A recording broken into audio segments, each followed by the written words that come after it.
You just paid $300 for a plane ticket. But here's the strange part. The airline might keep only a few dollars of that as actual profit. So here's the question nobody asks.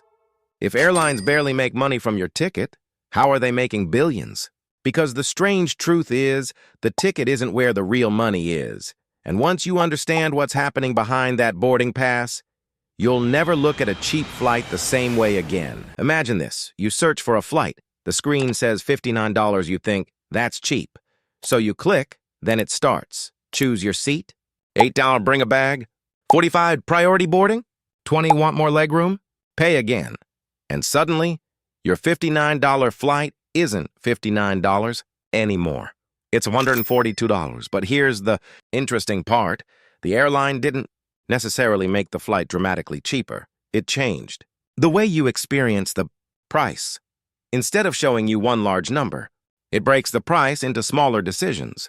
18 doesn't feel huge, 20 doesn't feel huge, $45 doesn't feel huge. But when you add them together, the cheap flight suddenly isn't cheap anymore.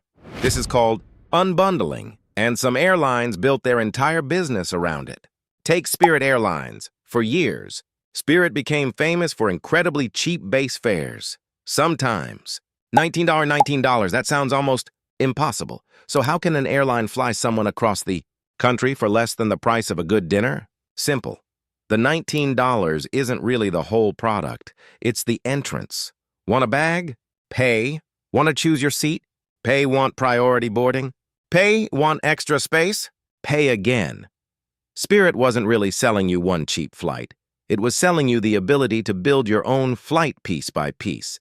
And psychologically, that matters. Because once your brain sees $19, it anchors onto that number. Then $15 for a seat feels small, $40 for a bag feels manageable, $20 for priority boarding feels like. Just one more thing, until you reach checkout and realize your $19 flight now costs far more than you expected. But even this is not the strangest part of the airline business, because fees are not even the most valuable thing airlines have discovered. In 2020, airlines were in serious trouble. Planes were sitting on the ground. Passengers weren't flying. Revenue collapsed. Delta needed money. So what did it use to help raise billions? Its planes? No, its routes? No, something much stranger. SkyMiles Delta raised billions in financing secured by its loyalty program. Think about that. An airline was struggling because people weren't flying, but its points program was still valuable enough to help raise enormous amounts of money. Why? Because airline miles are not just rewards. They are part of a financial business. Airlines sell miles to credit card companies, hotels, rental car brands, and other partners. Those companies pay the airline for those miles. Then you use your credit card. You receive points. And maybe someday you redeem those points for a flight. Maybe you don't. Some points expire, some are forgotten, some are never used.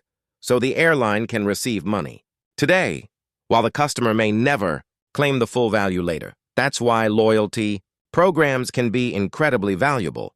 The aircraft transports passengers, but the loyalty program creates another stream of money, completely separate from the ticket.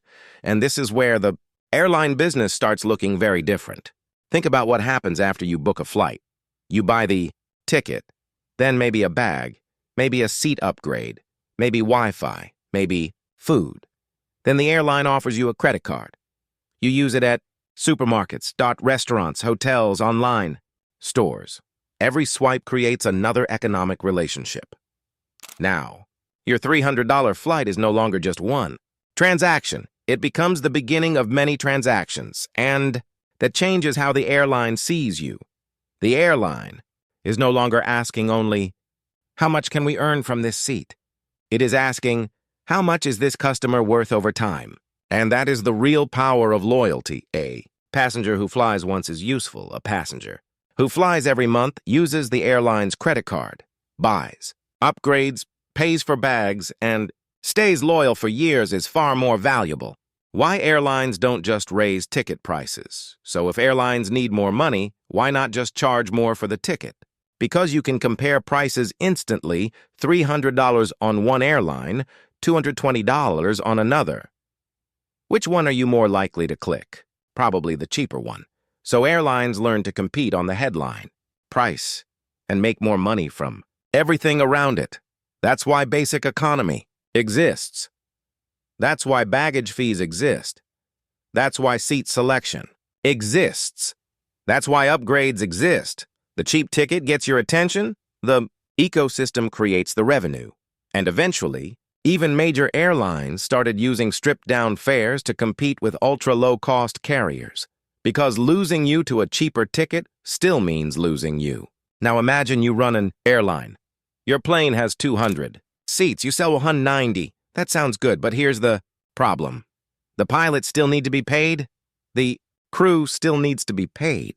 The aircraft still burns fuel. The airport still charges fees. Maintenance still has to happen. And those last 10 empty seats, once the plane takes off, they are gone forever. You can never sell them again. That's why airlines obsess over something called load factor. How full is the aircraft? Because an empty seat is not like unsold stock sitting in a warehouse. Once the flight leaves the gate, that unsold seat disappears. That's why airlines sometimes cut prices aggressively.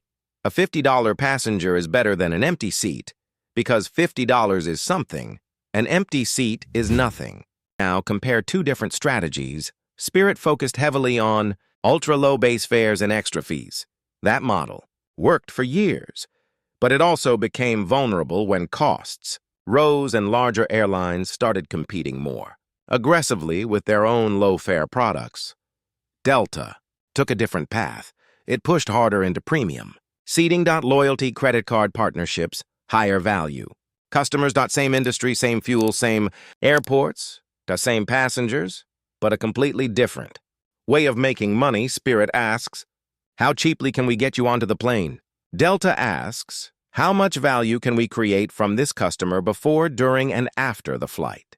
And that difference tells you everything. You thought airlines were selling flights. They are. But not only flights. They are selling seats, bags, upgrades, Wi-Fi, food, loyalty, points, credit card relationships, premium, experiences, and most importantly, your future spending. The boarding pass is only the visible part. The business underneath it is much bigger. So next time you see a $59 flight, don't just ask, how can they afford to sell this so cheaply? Ask the better question, what are they hoping I'll buy after I click book? Because the cheap ticket may not be the real product. It may be the invitation. And once you understand that, you'll never look at a boarding pass the same way again.